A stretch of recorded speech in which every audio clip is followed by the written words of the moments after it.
Assalamualaikum kumaha damang good people, sarang wilujeng sumping ke channel Abdi. Saya BDT dari Borneo Sabah akan menemani teman-teman semua di dalam episode reactions kali ini. Hari ini guys, kita akan buat sebuah reactions video daripada channel Data Fakta, dan judul daripada video ini adalah mengapa banyak keturunan China Tionghoa di Indonesia. Nah guys, selain daripada China, Indonesia adalah negara kedua yang memiliki penduduk Tionghoa terbanyak di dunia guys. Nah guys, link asli dari video ini akan saya letak di description box di bawah. Kalian bisa pertimbangkan untuk subscribe. Ojo lali di subscribe channel To Good People. Semoga kalian semua menonton berada dalam keadaan yang baik-baik sahaja, selalu dimurahkan rezeki, dipermudahkan segala urusan dunia dan akhirat. Amin ya rabbal alamin. Tanpa membuang waktu lagi, mari sama-sama kita nonton isi kandungan daripada video ini Good People. 1, 2.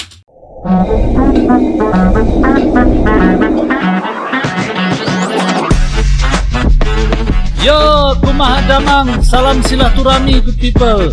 Ojo lali di subscribe yo channelku. Welcome to our channel. Oke guys, link asli di ruang description Tahun box baru di bawah Imlek guys. atau Tahun Baru Cina identik dengan orang Tionghoa. Namun seperti yang kita ketahui, perayaannya tidak hanya ada di Tiongkok. Alih-alih hanya berlangsung di negara asal, tradisi ini dirayakan Imlek di berbagai negara termasuk Indonesia. Artinya, komunitas mereka tersebar luas di sejumlah kawasan dengan akar sejarah yang kuat. Tapi, pernahkah kalian bertanya, kenapa banyak keturunan Tiongkok di Indonesia? Siap. Jika pernah dan belum Penasaran menemukan mau tahu jawabannya, guys. maka tayangan berikut cocok untuk kalian.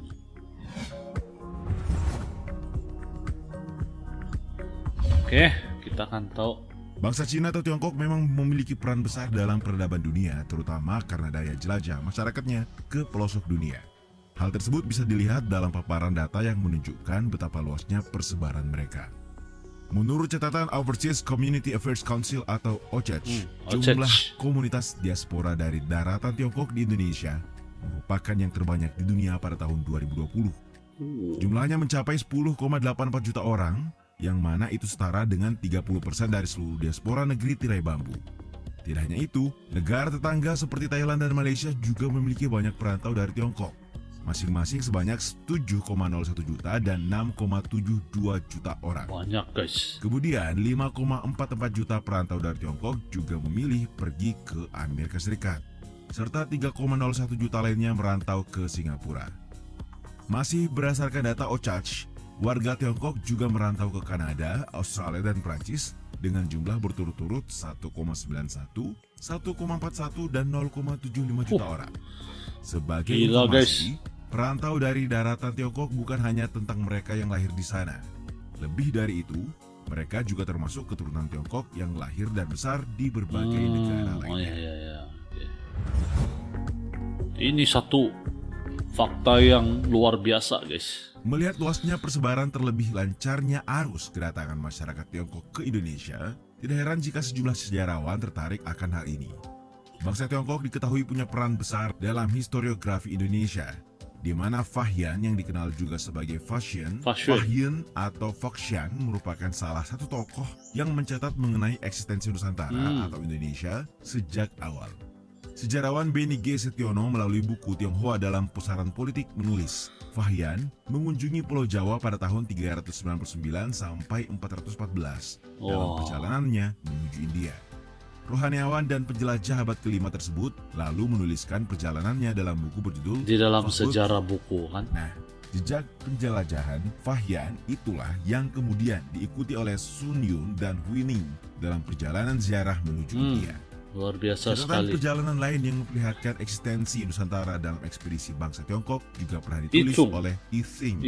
Ia diketahui berangkat dari Kanton menuju Nalanda di India pada tahun 671. Perjalanan itu lantas ditulis secara detail dalam buku Nan Hai Chi Kui Fa Chuan, Ini macam manuskrip sudah guys. Oleh sang pendeta. Secara spesifik, arkeolog Uka Chandra Sasmita dalam buku Arkeologi Islam Nusantara menulis bahwa dalam perjalanan dari India, Yixing singgah di Shihlifoshi, yang dikenal juga sebagai San Foshi atau Foshi. Seperti dikutip dari Kompas, Shihlifoshi sendiri diidentifikasi sebagai Sriwijaya oleh arkeolog guys. dan sejarawan George Coates di mana identifikasi tersebut dikenali dalam prasasti tertua kedakwaan Sriwijaya begini. di Sumatera Selatan. Nampaknya orang Tionghoa sudah jauh dari dulu lagi guys, suka merantau. Dapat dikatakan bahwa sejumlah catatan sejarah yang disebutkan tadi menginspirasi para penjelajah Tiongkok untuk mendatangi Nusantara. Jadi Pun inilah satu penjelajah yang kemudian memiliki pengaruh besar Cheng Ho. dalam perkembangan masyarakat Tionghoa di Indonesia adalah Laksamana Cheng Cheng Ho. Ho. Ekspedisi yang dipimpin oleh Laksamana Cheng Ho sendiri dilakukan sejak pemerintahan dinasti Ming di bawah Kaisar Chengsu tahun 1403 sampai 424. Misi yang dibawanya adalah meyakinkan kerajaan di wilayah Laut Selatan dan Barat untuk mengakui kekasaran tinggi Tiongkok. Perjalanan itu kemudian mencatat dalam jurnal yang berjudul Ying Yai Senglan yang diterjemahkan oleh J.V.G. Mills tahun 1970. Meski demikian, sebenarnya catatan yang menggambarkan hubungan Nusantara dengan Tionghoa telah tertulis pertama kali pada masa kekuasaan dinasti Han tahun 202 sebelum Masehi. Punya sampai lama 220 sudah, guys. Masehi, dengan judul Han Shu Di Lizi atau Catatan Geografis Han. Catatan tersebut sudah mulai menyebutkan Ye Tiaogo yang merujuk ke Pulau Nusantara sebagai alternatif menuju India. Jadi memang jauh ke belakang sudahlah sejarah Tionghoa di Indonesia ini Dalam sebenarnya guys. catatan National Geographic, kedatangan etnis Tionghoa di Nusantara umumnya memiliki tujuan perdagangan. Selain itu, tujuan ada perdagangan. kaitannya dengan urusan Perdagangan. diplomatis, keagamaan, serta mencari kehidupan baru akibat konflik politik yang terjadi di negara asal. Begitu. Pada masa Sriwijaya misalnya, orang Buddha Tionghoa aliran Theravada datang ke Nusantara untuk mempelajari agama. Sebab pada masa itu, Sriwijaya menjadi kerajaan pendidikan agama Buddha yang tidak kalah bagusnya dari India. Oke. Sedangkan jalur perdagangan sendiri berkembang melalui bandar-bandar yang jadi pusat perdagangan Tiongkok lewat jalur laut. Bandar itu berada di Guangzhou, Quanzhou, Hangzhou, Mizhou, Wenzhou, dan Mingzhou. Buku Masyarakat dan Kebudayaan Cina Indonesia karya Hidayat Zainal Mutakin menjelaskan gelombang kepergian kaum Tionghoa dari tanah leluhur mereka telah terjadi sejak berabad-abad lalu, dengan sebagian besarnya didasari oleh motif ekonomi. Ya, jumlah penduduk yang padat membuat orang-orang Tionghoa sulit mencari pekerjaan di negeri mereka sendiri. Lebih dari itu, motif politik dianggap sebagai alasan lainnya mengapa masyarakat Tiongkok meninggalkan negara mereka. Misalnya, ketika dinasti Mongol dan dinasti Mongol. Manchu menguasai daratan Tiongkok di abad ke-12 dan 17. Sebagian dari mereka memilih pergi karena tidak ingin dijajah atau diatur di bawah pemerintahan bangsa lain di tanah sendiri. Namun pada masa-masa itu sangat sedikit dari orang Tionghoa yang melibatkan diri dalam politik Nusantara, terutama di ranah birokrasi. Alright. Jadi Sehingga inilah cara mereka bertahan pada akhirnya adalah dengan berdagang. Fakta ini Inilah sekaligus sebab, menjawab guys. mengapa kebanyakan dari mereka memilih peruntungan dalam bidang perdagangan. Jadi itulah sebab mengapa banyak Tionghoa di China guys lari daripada politik di Sementara negara itu, mereka J.L. sendiri. Fleming Jr. melalui buku Kongsi dan Spekulasi Jaringan Kerja Bisnis Cina menjelaskan bahwa kaum Tionghoa datang dalam beberapa gelombang migrasi dari dua provinsi di Dia Tiongkok ada Selatan. berperingkat. Mereka yang datang dari provinsi Guangdong adalah orang-orang Hakka, Guangdong. Canton, dan Teochew. Teochew. Sedangkan provinsi lainnya yakni Fujian, gelombang migrasi diisi oleh orang-orang Hokkien, Hokjia, dan Hinghua. Masing-masing kelompok Hokkien. ini memiliki keahlian yang nantinya disesuaikan dengan tujuan kedatangan mereka demi mencari nafkah dan penghidupan yang lebih baik. Sebagai contoh, orang Hokkien hadir dengan bakat dagangnya, Hokkien. orang Hakka sebagai ahli di bidang kerajinan kayu dan tukang emas, serta orang Teochew yang Petani. terkenal sebagai ahli perkebunan atau pengrajin perak dan timah. Kondisi ini terjadi dalam beberapa gelombang hingga kelompok pendatang itu melahirkan keturunan di Nusantara, baik melalui kawin campur maupun sesama etnis. Jadi inilah Sehingga dia dapat punya dikatakan asal-usul bahwa rupanya etnis Tionghoa guys. di Indonesia telah melewati sejarah yang panjang. Sebagaimana sejak kedatangan di abad-abad lalu, kaum Tionghoa telah menciptakan banyak keturunan lintas generasi. Sayangnya, sentimen anti-Tionghoa masih marak terjadi di Indonesia. Betul kah guys? Sebuah survei yang Ada dilakukan BBC World Survey ada pada sentimen tahun 2017 begitu di menemukan Indonesia. bahwa pandangan positif masyarakat Indonesia pada Tiongkok hanya 28%. Sementara 50% lainnya berpandangan negatif.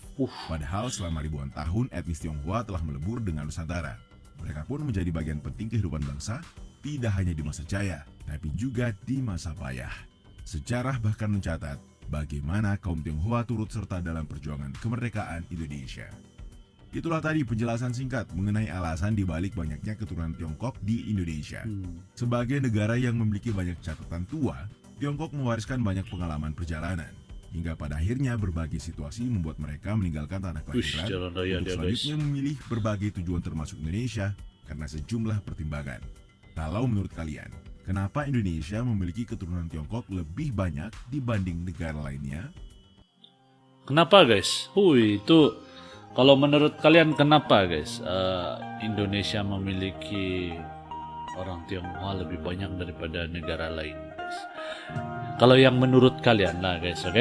Jadi, tidak sangka guys, saya tidak tahu dan ini baru saya tahu ada sentimen yang anti Tionghoa di Indonesia. Tapi itu mungkin saya juga kurang tahu lah kalau betul sama ada ya betul atau tidak, saya kurang tahu. Jadi kalau bagi kalian yang lebih tahu, silakan komen di ruangan komen di bawah. Dan inilah asal usul keturunan Tionghoa di Indonesia. Mengapa banyak warga Tionghoa di Indonesia yang sekarang mungkin sudah menjadi Indonesia banget lah, sudah bisa berbahasa Indonesia, sudah orang bilang biasa makan makanan Indonesia, jadi Indonesia banget sudahlah, dan sudah bersatu dengan Indonesia guys. Dan itu memang luar biasa sekali lah ini. Kita tidak lupakan juga berapa besar kontribusi warga Tionghoa untuk Indonesia sekarang dan juga masa-masa lalu guys. Jadi sejarah tidak bisa diubah guys. Jadi kita boleh belajar dari sejarah tetapi tidak akan mengulangi sejarah